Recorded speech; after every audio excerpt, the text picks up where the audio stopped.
上期谁能真夺冠那条，老马拍着胸脯给你压了3匹黑马，摩洛哥、土耳其、厄瓜多尔。当时弹幕里还有不少人说，老马你这是瞎压。行，现在小组赛全踢完了，账也该结了。结果我先跟你撂这儿，摩洛哥出现了压中，厄瓜多尔不光出现，还在末轮把4次世界杯冠军德国给掀了，绝杀晋级，压神了。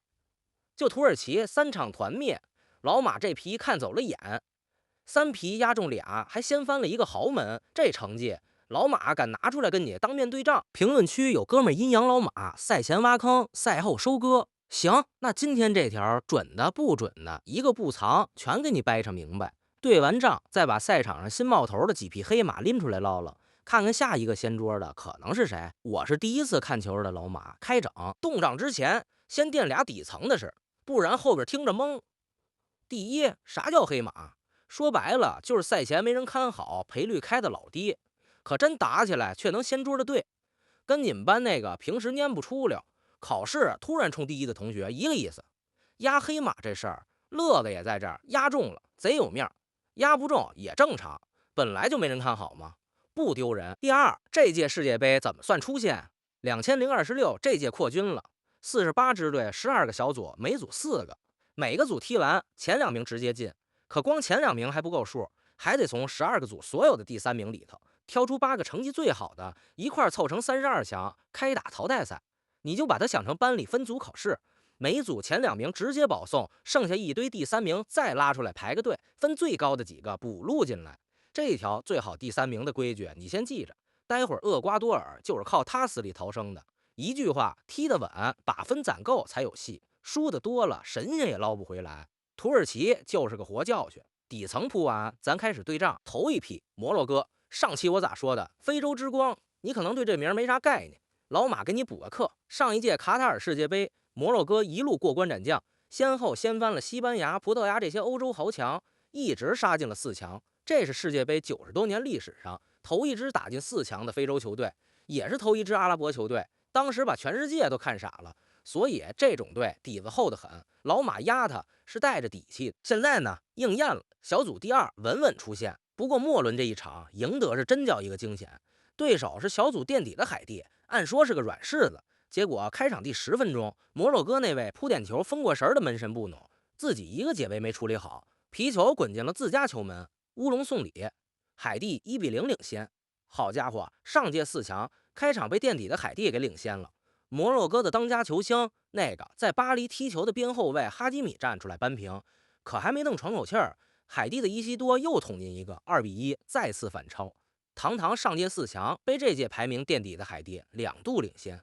好在摩洛哥底子硬，后劲足，萨伊巴里半场前扳平，拉希米下半场反超，亚辛末段再补一刀，4-2，总算把这块硬骨头给啃下来了。压是压对了，可这一场老马也跟着捏了一把汗。第2批土耳其，这匹老马走眼了，明说不绕。上期我看好他啥？年轻有冲劲。这支土耳其攒了一批好苗子，像古勒、伊尔迪兹这些都是在欧洲豪门踢球的天才少年，一个比一个金贵。我寻思着，这么一支青年才俊，憋着一口气来世界杯，怎么也得放个炮吧。结果呢，给我整不会了。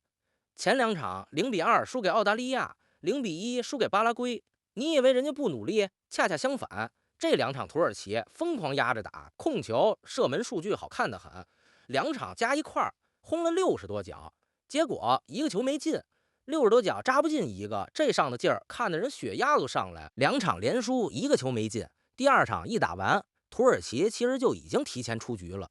末轮他们倒是支棱了一回，3-2绝杀了东道主美国。可那会儿早没戏了，最后小组垫底，赢得再漂亮，也只是给自己挽个尊，找回点面子。黑马就是这样，能掀别人的桌，也能自己先把自己掀翻。压他本来就一半是赌。第3批厄瓜多尔，这是老马这3压里最得意的一笔。上期我给贴的标签是年轻跑不死，防守贼硬，属于那种你想赢他得脱层皮的队。现在看压神了，厄瓜多尔小组前2场磕磕绊绊，分没攒够，到末轮命悬一线。可他末轮碰上的是谁？是开场就7-1血洗对手，拿过4次世界杯冠军的德国。所有人都觉得厄瓜多尔这把交代了，回家吧。结果开场第2分钟，德国那位边路快马萨内就先进一球，1-0。换个心态差的队，这一下可能就崩了。可厄瓜多尔这帮南美小伙子一点没怵。第9分钟，安古洛一脚远射，直挂死角，扳平了。下半场77分钟，普拉塔又捅进关键一脚，2-1反超。剩下的时间，厄瓜多尔全队玩命防守，硬是把这一球的领先咬到了中场哨响，把夺冠大热的德国给赢了。而且这球的分量还不止一场胜利。还记得我前面说的那条最好第3名的规矩吗？厄瓜多尔小组第3就攒了4分，本来悬着，正是靠掀翻德国这一场，把积分和净胜球追了上来，挤进了那最好的8个第3名，惊险杀进32强。这是他们2006年以来头一回打进世界杯淘汰赛，一支没人看好的队掀翻了世界冠军，还死里逃生地晋了级。这就是压黑马最上头最过瘾的那一下。唠到这儿插一句，你要是觉得老马这仗对的还算实在，听着也过瘾，顺手就给点个订阅。接下来淘汰赛这10几天，老马天天给你盯着，挨场给你唠，订阅上别走丢。行，接着说，你有没有发现这届世界杯黑马一批接一批的往外冒，比哪一届都热闹？这背后其实有了个原因，以前世界杯32支队，强队扎堆，弱队没几个机会。这届扩到48支，多了一大批以前够不着世界杯门槛的队，像库拉索、福德角这种小国都头一回来了。队伍一多，爆冷的土壤就肥了。